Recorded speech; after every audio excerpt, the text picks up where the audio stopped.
whenever we talk about it in English, we don't say Pesach, we say Passover. But is Pesach Passover or is Pesach something else? Something else.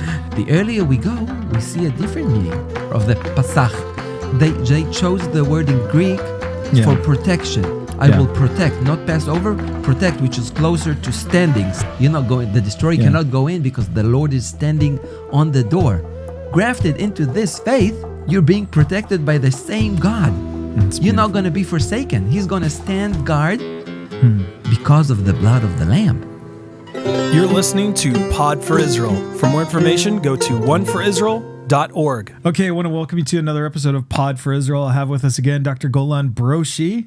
And we have an interesting one today about Pesach, Passover. Okay, but is Passover Passover? Now, we're going to kind of dig in this.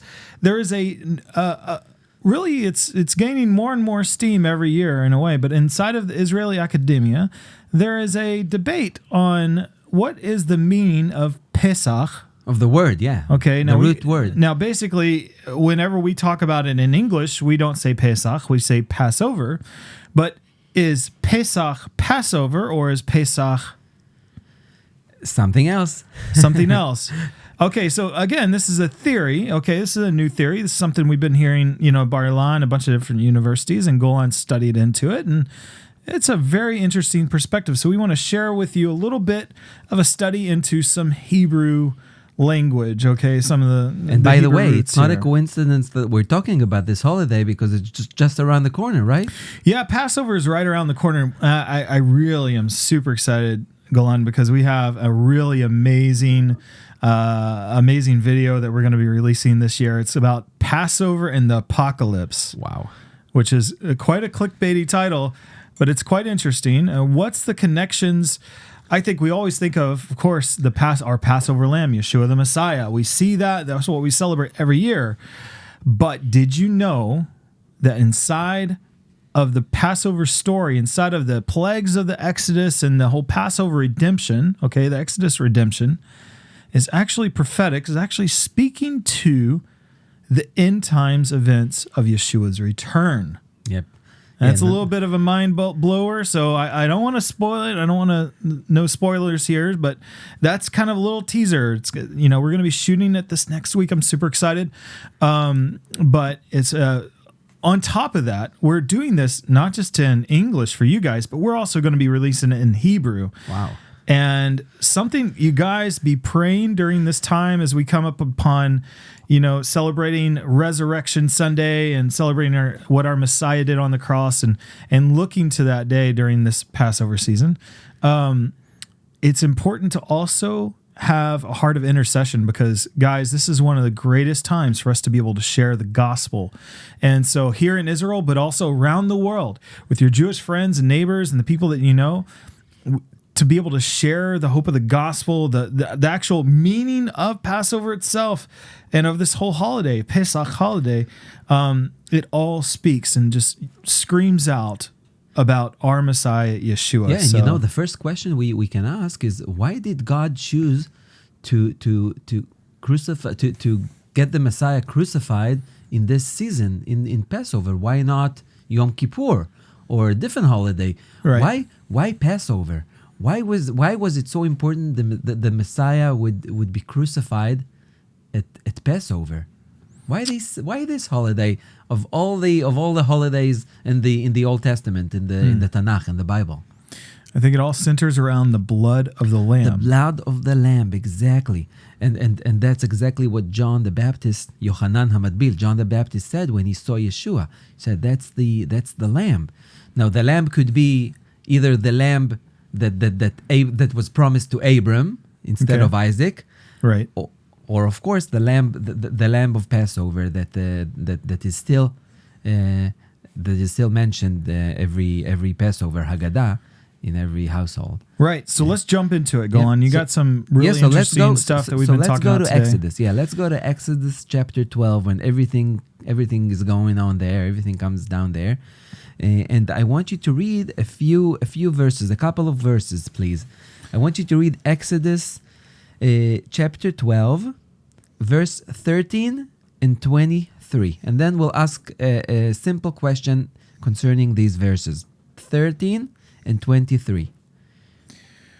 Okay, Exodus chapter 12. Now God's given instruction to the children of Israel here. And here we are in verse 13. Now the blood shall be a sign for you on the houses where you are. And when I see the blood, I will pass over you, and the plague shall not be on you to destroy you when I strike the land of Egypt. Yeah, and 23. And verse 23. For the Lord will pass through to strike the Egyptians, and when he sees the blood on the lintel and the two doorposts, the Lord will pass over the door and not allow the destroyer to come into your house to strike you. Exactly. So we see, there's two figures there in those verses. There's God and the destroyer. Right. And there's one root in Hebrew that we get the word Pesach, Passover, one root verb that appears in both verses, which is Pasach, what we translate as Passover, Right. Pasach. So the question is, what is the meaning of the root verb, of the verb Pasach in Hebrew? Right. Now, interestingly enough, most of the English translations chose the word Passover. pass over. To pass over. The Lord saw the blood and he passed over. Yeah. Now, It's like Passover or skip over. skip over, to skip. Yeah. Now here's the okay. So scholars agree that there could be at least two logical translations to this word Pesach or Pasach. Two logical ones, two famous ones, and one of them can be true and the other could be false. And Right. So one says, and most Israelis think this is the one to skip, to pass over. God skipped. He skipped over. He passed over to skip. S-K-I-P, right? Yeah. Skip. So it's active movement. But scholars are saying the earlier we go in the Targumim, the Targums, and the other manuscripts like the Septuagint, yeah. the earlier we go, we see a different meaning of the Passover, of the Pasach. We see that it's standing, protecting. Right. So we have two meaning, either and the two meanings seem to contradict one each other, right? One is a kind of active, like jumping from place to place, or like he is passing over. The other one is that he is standing guard. Yeah. No, one of the foremost commentators of the Bible, one of the chief rabbis, the most known one, Rashi. Right. Rashi said clearly it's Passover. Passover means to skip. Pasach is to skip. He said it. There's no questions, no ifs or buts. It's to pass over. The meaning of Pasach is to skip. And again, most of the English Right. translations went with it. But it's interesting as I read Brenton's Septuagint translation. Of course, that's their translation directly from the Septuagint. It says Word by word, right? And the blood shall be a sign for you on the houses in which ye are, and I will see the blood, and I will protect you, and there shall not be on you the plague of destruction. So when instead it's of not been, passing over, I'll they protect you. chose the word in Greek Yeah. for protection. I Yeah. will protect, not pass over. Protect, which is closer to standing standing still. guard. Now it's interesting if you Right. read it that way. If you read it now, go back to Exodus 12, verses 13 and 23, and instead of Passover, when you read 13 and 23, instead of Passover, put the word guard or stand. Okay, so I'll try that. Now the blood shall be a sign for you on the houses where you are, and when I see the blood, I will stand guard over you, and the plague shall not be on you to destroy you And when then I strike 23, the land of Egypt. and then 23, All right, so 23. again using the word standing or guarding. For the Lord will pass through to strike the Egyptians, and when he sees the blood on the lintel and on the 2 doorposts, the Lord will stand over the door and not allow the destroyer to come into your house to strike you. You see how much sense it makes? That it's not, it doesn't have to be passing over. It could be standing still and guarding, because God probably gave the destroyer the command to kill all the firstborn in Egypt. Yeah. But God himself told Moses to slaughter the lamb and put his blood on the outside of the door, right? Right. So God knows that he knows by the blood who obeys him by faith and who didn't. Right. So the destroyer doesn't know. The destroyer doesn't care. The destroyer just goes to destroy. Now it says God will stand. Look at the 23. Right. It says God will stand on the entrance. What does it say on the 23? God will stand, or pass over, it says, but it could be stand, Pesach. It says on 23, you see? Yeah. On the outside of the door, what's the word there? He will stay in English. And inside the 2 doorposts, the Lord will, in New King James, will pass over the door and not allow the destroyer. So the door, yes. So he will stand on the door and not allow the destroyer to go in. Yeah. If he was passing over, the destroyer could go in, right? But if he's standing at the gate, right, and he's saying, not on my shift. You're not going in. I see the blood. You're not going. The destroyer cannot go in because the Lord is standing on the door. Yeah. Outside the door.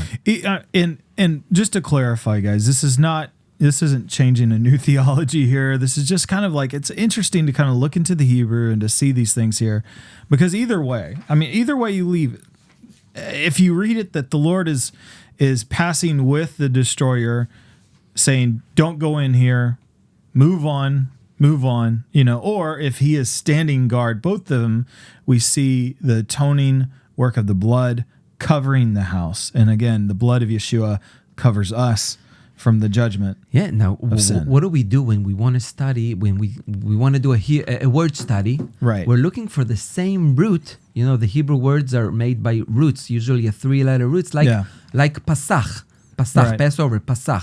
So we're looking for the same root elsewhere to see if it could help us find the meaning. Right on. Okay, so I'll give you a few verses, key verses, with the word Pesach, where the root Pesach appears other places in the Old Testament. I'll give you let's say Leviticus 21:18. If you can read in English, and I'll give you a few verses, and we'll see what's the most logical meaning in Hebrew in the context. So Leviticus 21:18. Okay. For any man who has a defect shall not approach a man blind or lame. Lame. So the word lame in English is a translation of the word piseach from the root pasach. So now what is lame? So lame, you're not able to walk. You're not able to walk, so you're standing still, right? Right. You're not jumping around, you're not skipping around, you're standing. You're not skipping over. Okay, you're not passing anywhere. Yes, you're not passing anybody. Now if you can read 2 Samuel, okay, another place where this root Pesach appears. 2 Samuel verse. 2 Samuel chapter 4. 2 Samuel chapter 4 verse 4, and this is about the son of Jonathan, the grandson of Shaul. Yeah, we know the story. Jonathan, Saul's son, had a son who was lame in his feet. In other words, there's Pesach. He was lame in his feet. He couldn't walk. And what happens?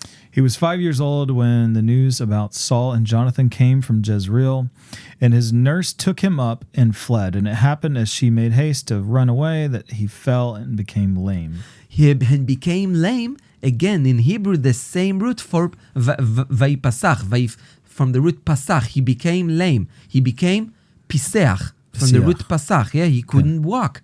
Right. So they had to carry him to David, and David had mercy on him. But they had to carry the poor guy because he couldn't walk. He couldn't pass over from places to place, by his own. Right. They're quite different in their action. One is you're stationary. If you're Pesach, you're not going anywhere. You're stuck there. Wherever you're put, you're going to stand. And now this is where it gets interesting. Now look at we're almost through. Look at 1 Kings 18.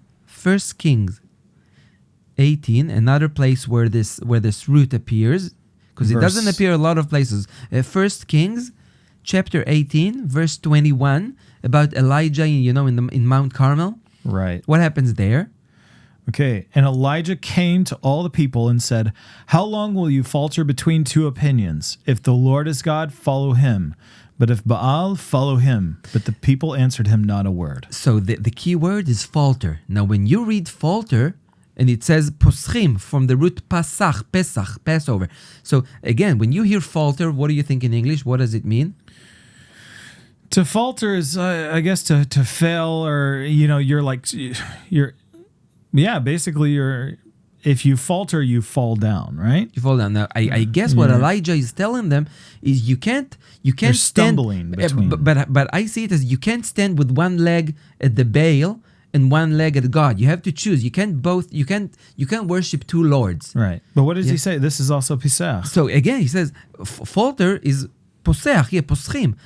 How long are you gonna stand holding both gods? You can't hold. It's either the true God or the false God. You can't hold both of them. You can't stand on both of them. That's the point. But they're not just standing in the middle, but they're like, it's like one leg here, one leg here. In the one's place in the middle. They're stuck in the middle. And they're not choosing one. Yeah, and Elijah is telling them, choose one. Don't stand on both, because it's not possible. You can't worship both because one is false.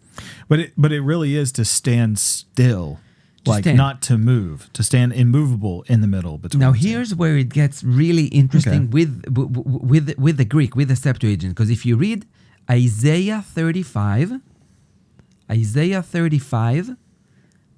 verse 6, and this is the last one we're going to take from the Old Testament, from the Tanakh, Isaiah 35, 6. It says, then the lame shall leap like a deer, and the tongue of the dumb shall sing. And this is when the Messiah will come and heal. The Messiah will bring healing to the lame. So after the lame would be healed, what is he going to do? He's going to jump. He's going to leap.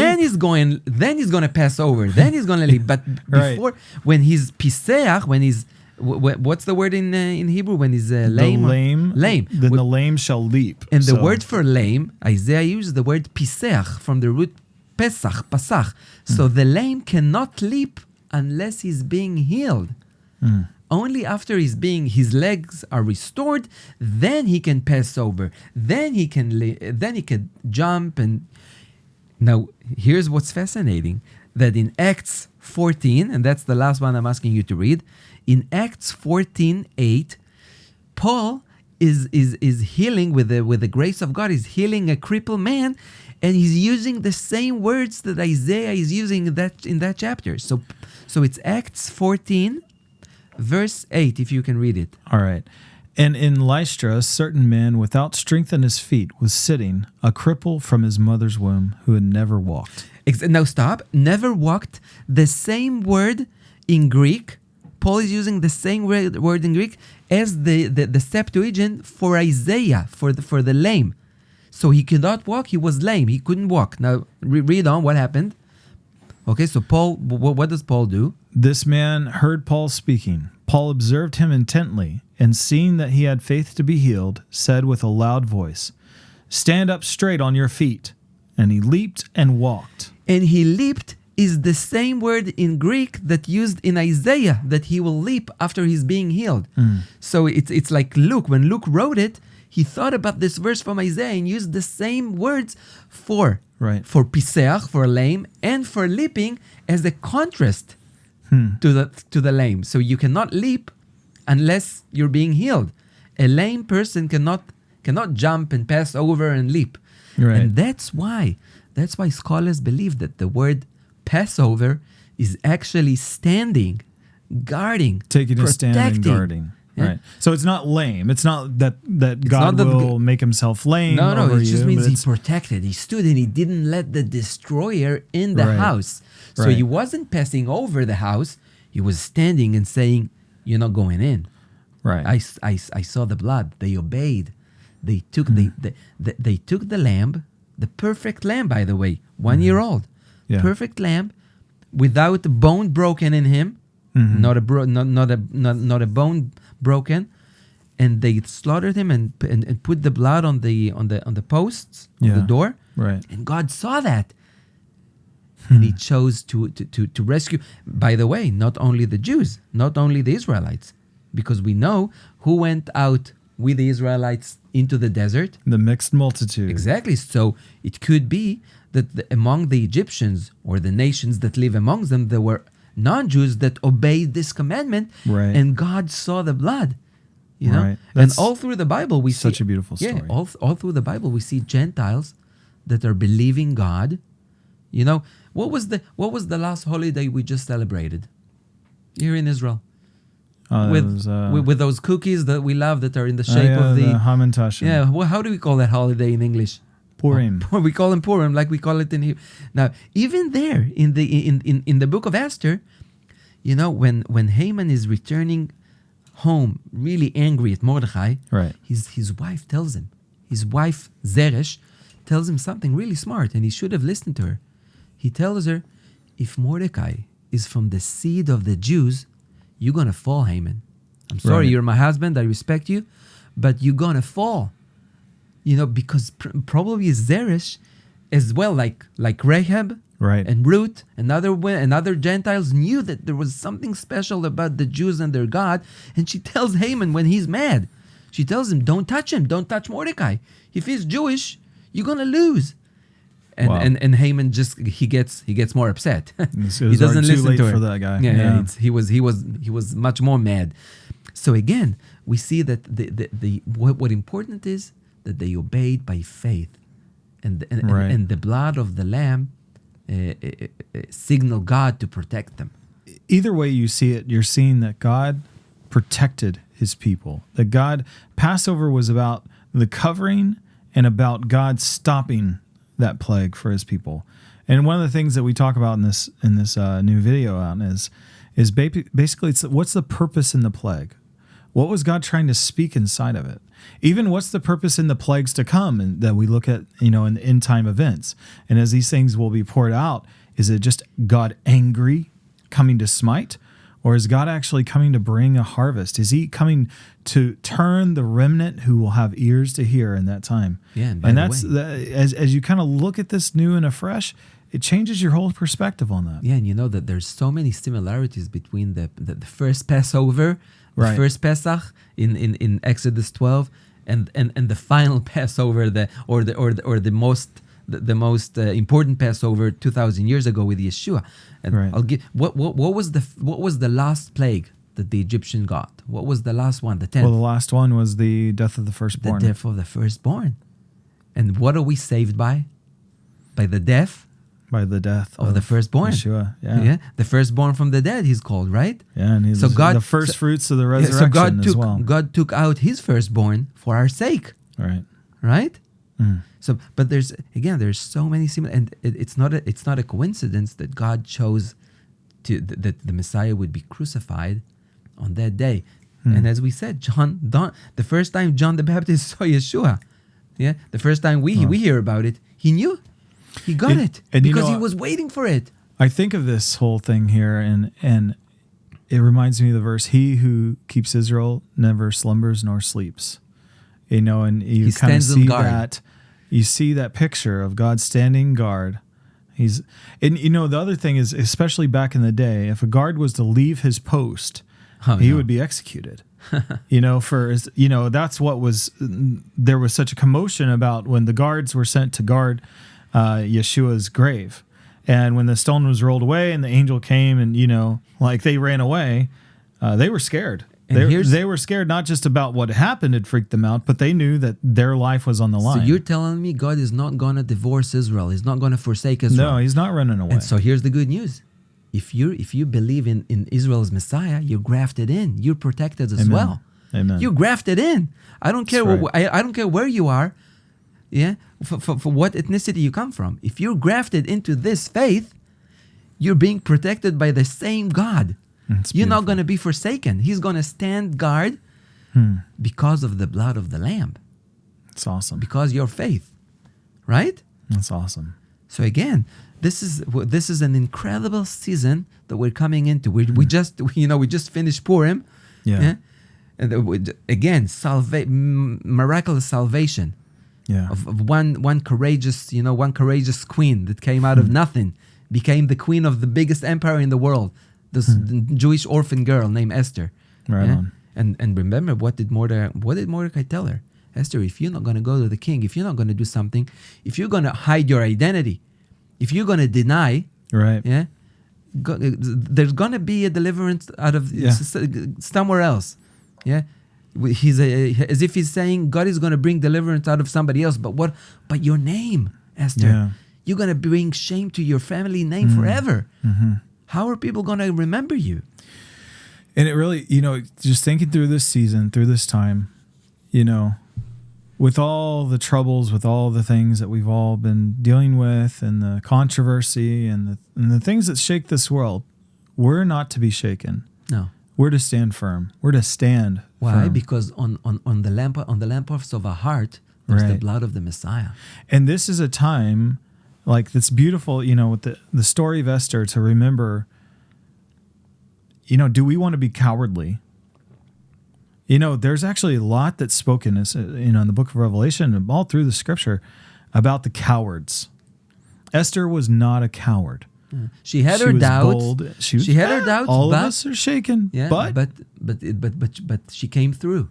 Yeah, the righteous, they might fall down, but the righteous get back up. No, and it takes courage to do such.